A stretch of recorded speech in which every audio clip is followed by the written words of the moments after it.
Thank you for sparing a few minutes to allow me to introduce you to the British Board of Hindu Scholars. Firstly, my name is Satish Sharma. I'm the General Secretary of the National Council of Hindu Temples, and I'm the Chair of the Board of British Hindu Scholars. The NCHT is the oldest Hindu charity in the UK, established by grassroots temple trustees some 35 years ago, and we still look after the interests of the grassroots British Hindu community via the Hindu temples in the UK. One area of particular interest to us has been the area of Hindu scholarship, and it is to help this area to rapidly develop that we have established the British Board of Hindu Scholars.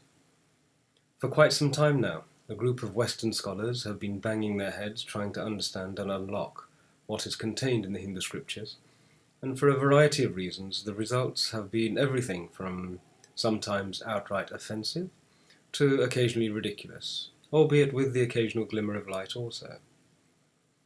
We're aware of the reasons why this is happening, but we had hoped that the scholars would have worked it out also by now.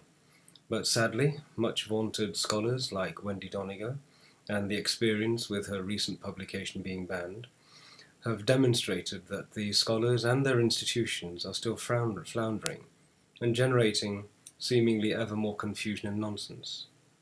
So we've decided to intervene and to lend a helping hand. These scholars seem to have become stuck in a bit of an academic rut, one which they don't seem to be able to come out of, and that's fine, we're here to help. The British Board of Hindu Scholars has been established therefore to do two things. Firstly, and critically, to teach Western academics the Eastern perspective on firstly how to prepare a scholar to receive knowledge, and then secondly, how to actually receive and comprehend the contents of India's Hindu treasure house of ancient texts. Without the first, the second is impossible. And when the second is attempted, without the first, the outcome is usually ludicrous, predictable nonsense. But we'll come to that later. In a nutshell, if I can use an analogy, if you pour sparkling clear water into a dirty glass, all of the water becomes polluted. And if you then pour that water into another glass, dirty water is transferred. In the same way, if you pour beautiful wisdom into a mind which is still dirty with the negative aspects of an immature personality, what the Yoga scriptures call the kleshas present, that impure mind pollutes the knowledge that it receives, and what emerges from such a mind is tainted, unreliable, and usually unharmonious. The situation we're facing today is that very many vocal Indologists, whom traditional Hindu scholars would call unready minds, minds which are powerful but still incapable of pure reasoning and subtle discrimination, have been studying the Hindu texts. And although some progress is being made, it is painfully slow, and unfortunately, much of what has been produced is little more than flights of fancy. Pseudo-intellectual noise masquerading as academic revelation.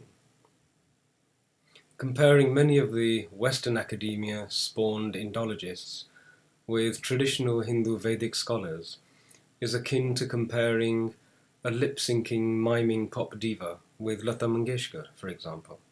The first desperate to preen and parade on a stage and make pots of money, and the second a person for whom her art is an act of divine worship.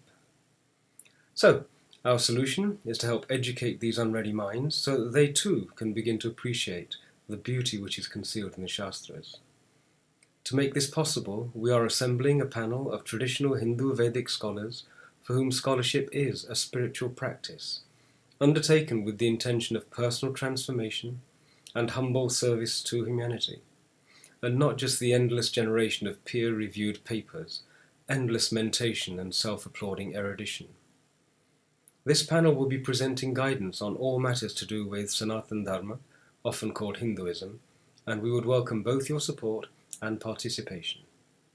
If you would like to support us in this endeavour, we would welcome communications from Vedic scholars and acharyas, not just in the UK but globally, and if you're able to contribute in any other way, shape or form, we would love to hear from you.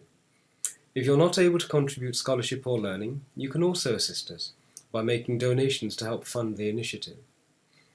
The British Board of Hindu Scholars has already received a great deal of interest from government departments seeking the definitive Hindu perspective on issues, and also from India and the United States, and we're confident that the board will provide a much-needed authoritative and unimpeachable perspective on all matters pertaining to Hindu scriptures. Well, that's the project in a nutshell, and if you'd like to get in touch, please do so via our website. If you would like to make a contribution, please click on the secure Donate button and donate as much as you wish. And above all, please share the news of the existence of the board with as many friends and well-wishers as you possibly can. The board will be managed by the National Council of Hindu Temples, which has a long-established track record of planning and delivering high-impact social projects, and is also the National Health Service's partner in developing the network of Hindu healthcare chaplains, for which the NCHT is the government-approved authorizing body. The purpose of genuine scholarship is to help a person to evolve, to help humanity to evolve in a harmonious, caring manner, caring for oneself, caring for each other, and caring for all of life and the earth itself. Sanatana Dharma has been providing this wisdom for at least 5,500 years, and it's now time for it to resume its position centre stage. Thank you very much for your time, and thank you for your blessings, support, and contributions.